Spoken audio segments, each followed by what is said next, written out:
Hver ég og hvað finnst fólki eiginlega mig? Viltu að ég svari því? Ha?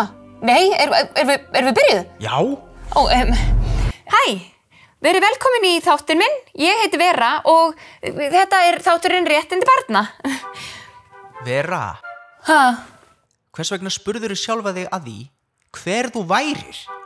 Ég sko, ef maður kannski nýr eða... Þetta skiptir engu máli. Látum okkur nú sjá. Einmitt. Ég var búin að velja... Bíddu, hvað reglur voru það aftur? Greinar 1, 7 og 8. Greinar? Bíddu, það það sama og reglur í svona sáttmála, eða ekki? Laukrétt. Einmitt. Og tengjast rauða þræðinum í gegnum reglu númer 6. Við eigum öll rétt á að vera til, þroskast og tilheyra. Auðkenni og þjóðerni. Já, þetta vegabréfið mitt. Og að því að ég Íslendingur, þá þjóðerni mitt íslenskt. Ef ég fer til dæmis til útlanda, þá getur fólk séð að ég tilheyri Íslandi. Við eigum rétt á þjóðerni, nafni og vera skráð einhvers staðar frá fæðingu. En þjóðerni eru mjög mörg og þau eru mjög mismunandi og það fer ekkit endilega eftir hvar maður fæðist. Það getur líka farið eftir hvar maður býr eða hvar maður elst upp og svoleiðis. Í vegabréfinu mínu þá getur maður meðal annars séð nafni mitt og kennitöluna mína. Og þá engin sömu kennitölu. Ég eða þú, engin. Og þess vegna þetta auðkenna okkur á henni sem minnir mig á reglu númer 1. Barn einstaklingur undir 18 ára aldri. Viltu að ég sýni myndband núna? Heyrðu, já. Nú fáum við að sjá stutt myndband SOS Barnaþorpin. Eftir seinni heimsstyrjöldina var Evrópa rústir einar. Mörg börn voru munaðarlaus og fluttust inn á barnaheimili þar sem fáir fullorðnir gátu annast þau. Þetta vildi Hermann, ungur maður frá Austurríki, bæta. Hann hafði sjálfur mist mömmu sína þegar hann var lítill og vissi að það væri mikilvægt fyrir börn að alast upp með fullorðnum einstaklingi sem þau getu treyst. Hermann fékk hópa fólki með sér til að búa til fyrsta SOS Barnaþorpið í Austurríki. 40 munaðarlaus börn fengu þar heimili og SOS foreldra sem fylgdu þeim alla þeirra barnæsku.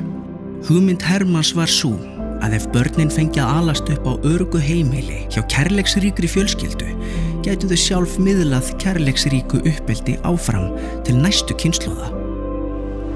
En fleiri stríð brutust út og hugmyndin SOS Barnaþorpin dreifðist út fyrir Evrópu. SOS Barnaþorpin starfa nú í 136 löndum. Þau hjálpa börnum sem hafa mist foreldra sína og styrkja fjölskyldur sem eiga á hættu að missa börnin sín frá sér. Því öll börn eiga rétt á öruggri barnæsku. SOS Barnaþorpin hjálpa börnum eins lengi og þau þurfa á því að halda, en eru einnig til staðar þegar neyð og hamfarir dynja yfir. Þau styðja við bakið á ungmennum þegar þau stíga sín fyrstu skref á vinnumarkaði, tala fyrir réttindum barna og hvetja börn til að koma skoðunum sínum á framfæri. Vonandi verður ekki þörf fyrir samtök eins og þessi í framtíðinni, en á meðan það enn þörf, standa SOS Barnaþorpin vörð að ekkert barn þurfi að alast upp illt. Sko, 7 reglur komnar. Ég skil. Getur verið að þú sért óörugg með allt þetta nýja sem hérna? Já.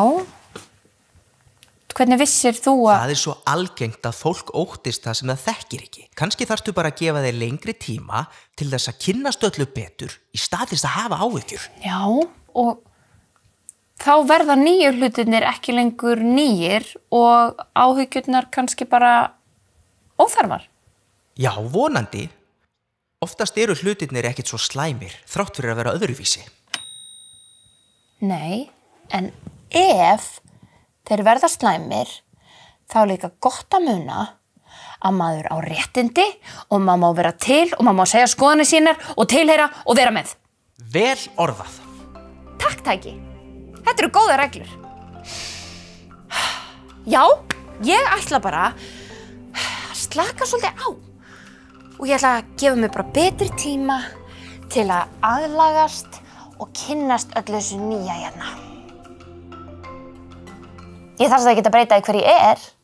Alls ekki. Þú átt rétt á því að vera alveg eins og þú ert og enginn sem breyti því nema þú sjálf. Já. Ef þú vilt. Einmitt.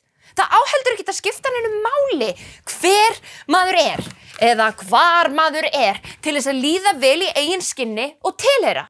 Laukrétt. En þá langar mig líka að enda þáttinn eins og ég gerði síðast á stuttri spurningu.